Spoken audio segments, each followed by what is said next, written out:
Bonjour, alors dans cette vidéo, on va expliquer un peu comment réaliser l'exercice fusionné, qui est un exercice sur les fils.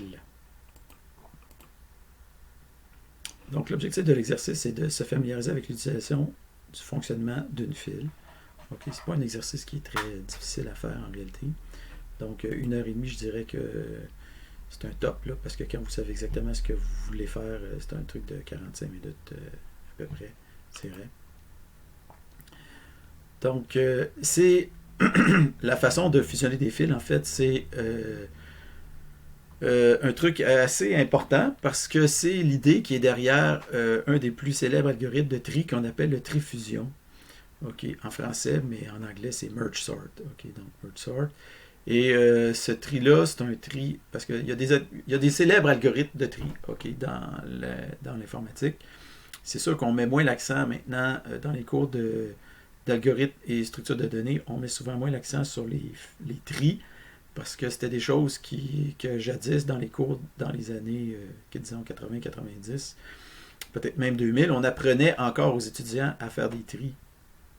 Mais maintenant, c'est-à-dire que c'est quelque chose. Si on avait plus de temps, regardez, moi, si on me donne un cours structure et algorithme, on me dit, Frédéric, à la place de faire 4 heures par semaine, tu vas faire 12 heures par semaine. Moi, j'ai aucun problème. Vous me mettez 20 heures par semaine, je vais vous faire un cours de 20 heures par semaine pendant 15 semaines de structure de données et algorithme. Puis ça va être super. Vous allez sortir de là, vous allez dire yes. Mais c'est pas comme ça. Donc, j'ai seulement 4 heures par semaine à vous donner, plus 2 heures à la maison, donc équivalent 6 heures semaine de travail. Donc, je ne peux pas tout vous montrer. Donc, malheureusement. Donc, une chose que j'ai mis de côté un peu, c'est comment coder les algorithmes de tri. Mais, au moins, vous allez voir comment ça peut se faire ce qu'on appelle une fusion dans ce qu'on appelle l'algorithme merge sort. Donc, merge sort permet de prendre deux listes ou fils, si vous voulez, et de les fusionner ensemble pour créer. Donc, vous avez deux fils en ordre, puis vous créez, en fusionnant, une fil qui est la combinaison des deux, qui, elle aussi, est en ordre. Donc, ça, c'est l'idée derrière l'algorithme qu'on appelle merge sort, qui a été inventé en 1945 par un certain John von Neumann. Donc, quand on dit un certain, c'est que si vous êtes familier avec l'histoire de l'informatique, vous savez que John von Neumann, c'est celui qui a inventé, en fait, la structure de l'ordinateur comme on le connaît aujourd'hui, avec la notion de programme qui est stocké en mémoire et de mémoire disons, de travail et mémoire de programme. Et il a été derrière aussi les premiers ordinateurs des années 50. Donc, il a inventé le terme cybernétique. Donc, mise en place. Donc, vous allez créer un nouveau projet qui s'appelle Fusionner Lib. Cette fois-là, ce n'est pas un projet exécutable, c'est un projet DLL. Donc, vous allez utiliser une bibliothèque de classe Netcore pour ça. En anglais, Class Library Netcore. Le projet s'appelle Fusionner Lib. Tout ça, vous le créez dans la solution existante 3A4 SDD. Donc, la solution qu'on utilise pour le cours. Pour ce qui est de la configuration du projet, toujours on utilise Netcore 3.1 et on veut faire le contrôle des valeurs nulaires. Vous allez coder une fonction qui s'appelle fusionner. Donc, c'est la seule chose que vous avez à faire presque dans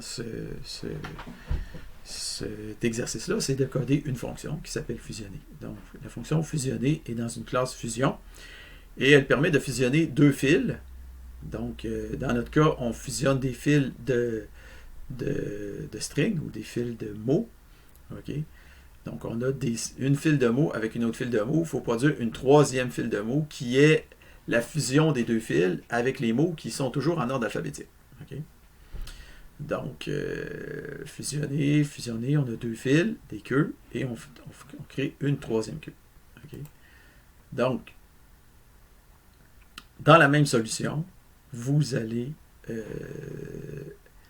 ajouter une nouvelle application qu'on appelle fusionner. Vous allez faire en sorte que cette application-là, fusionner, utilise Netcore 3.1, fait la vérification des valeurs nulles, dépend de console+, et dépend aussi de fusionner libre. Donc ça, c'est notre driver.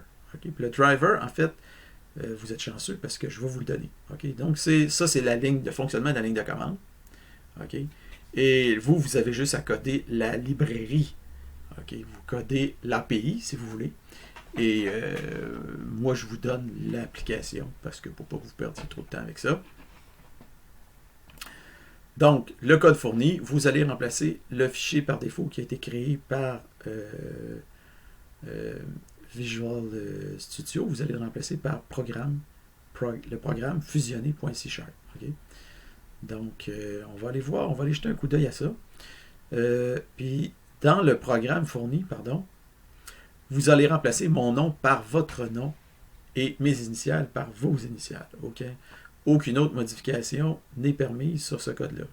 Donc, vous allez compiler, exécuter. Normalement, ça devrait marcher. Comme vous le voyez ici, ça va marcher. Sauf que, comme vous n'avez pas encore codé la méthode fusionnée, bien, ça va dire « The method or operation is not implemented ». Okay? À chaque fois que vous allez vouloir fusionner, ça va dire que ce n'est pas implémenté parce que ce n'est pas encore implémenté. Okay? Puis quand on tape « Exit » avec un dièse en avant, on va quitter. Okay. Ou un croisillon. J'aime bien le mot croisillon. Je trouve ça super. Donc, pour ce qui est du programme, le programme fusionné.c#, donc si j'allais voir de quoi ça a l'air, un instant, j'aurais dû ouvrir ça avant. Donc, on va aller ici, on va l'ouvrir. Attendez un peu. Ouvrir le dossier. Donc, fusionné.c#, on va ouvrir ça dans Notepad++. Bon.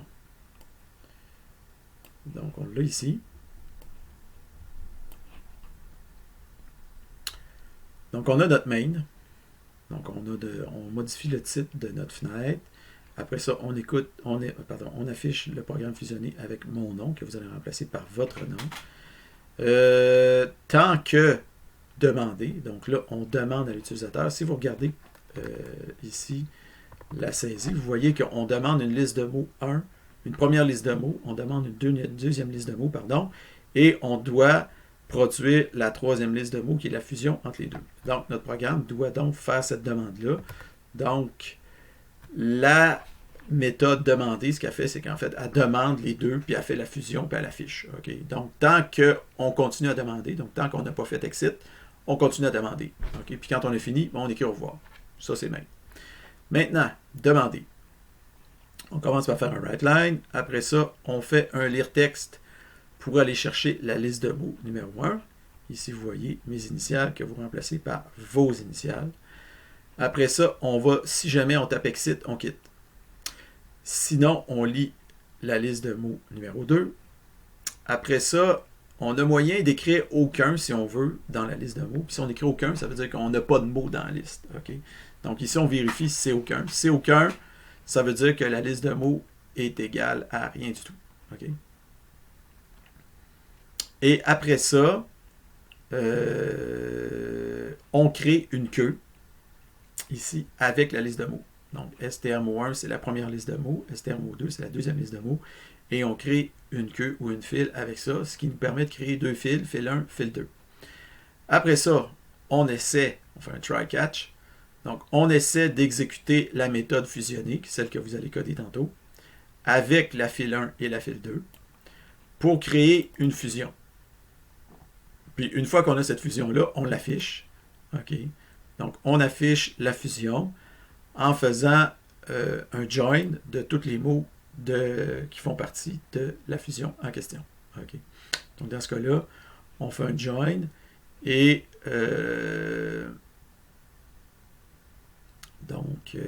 c'est ça, point, couleur, propriété. Bon, en fait, ici, on met une certaine couleur. Peu importe, c'est pas super important. Ça, c'est pour l'affichage, ça ici. Là. OK, c'est pour l'affichage. Ça, c'est le point qui est à la fin. Donc, le join ici, c'est conjoint par des espaces. Ensuite de ça, si jamais on a un Not Implemented Exception, ce qui est le cas actuellement, on affiche le message d'erreur ici. On fait Return True. Donc là, vous allez dire, Ah, c'est le fun, ton programme, c'est ça qu'on aurait dû avoir pour les 2 exercices précédents. Ben oui, je suis désolé.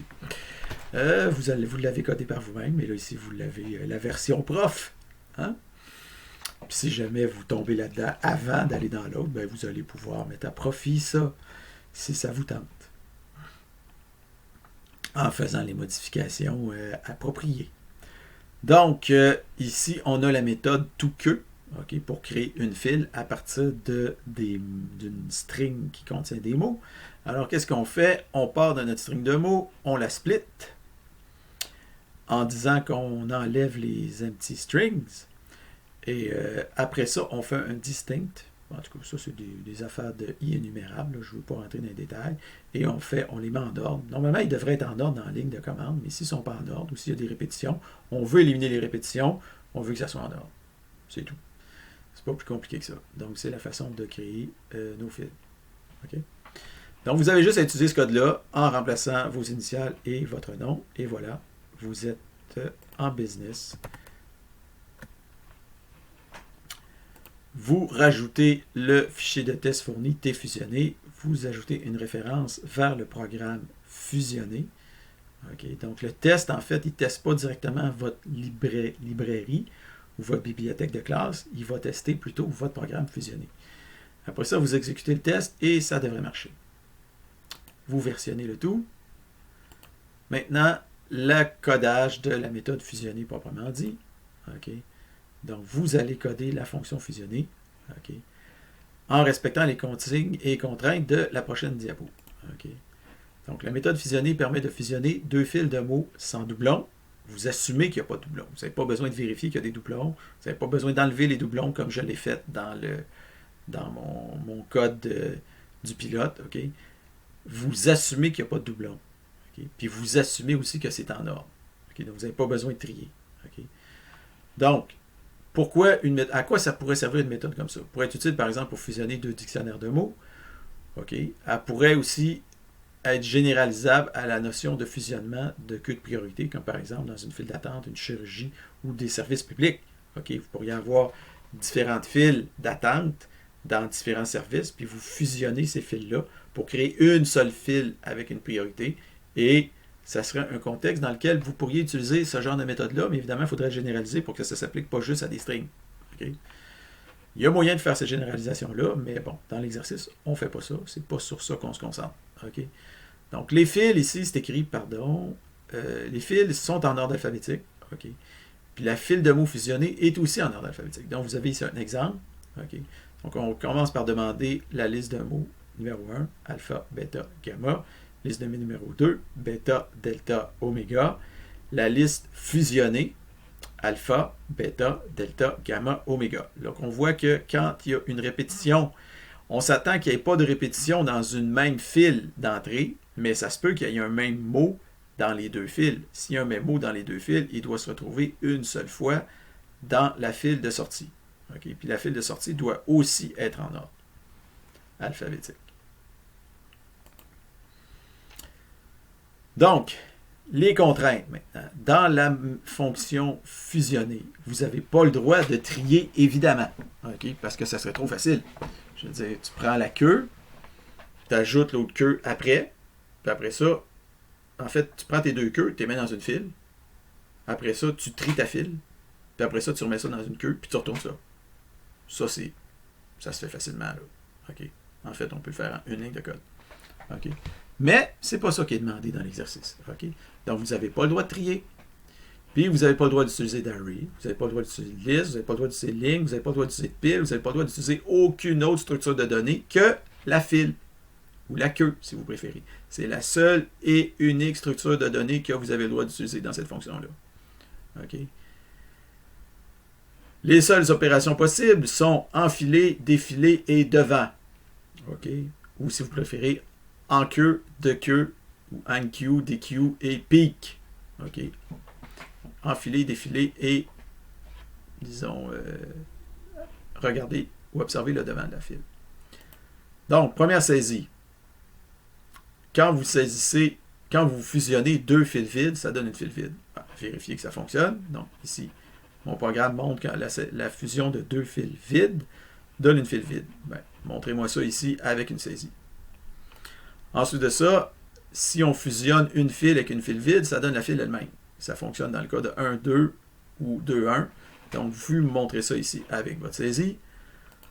Troisième situation, si les deux fils contiennent des mots qui ne sont pas semblables, alors la fusion des deux fils contient tous les mots de la file 1 et les mots de la file 2 en ordre alphabétique. Vous l'avez ici. Saisie 4, si les deux fils sont identiques avec les mêmes mots, ben, la file de sortie est la même que les deux premières files, parce qu'il n'y a aucun mot de plus. La saisie 5, s'il y a des mots en commun, okay, par exemple, ici on a alpha, bêta, psi, theta, zeta, bêta, gamma, rho, theta, xi. Donc, si vous vous demandez d'où c'est que ça vient, ces trucs-là, ce n'est pas des noms de fraternité d'université américaine, c'est des noms de lettres grecques. Et incidemment, les universités américaines, leurs fraternités, utilisent des lettres grecques pour se dénommer.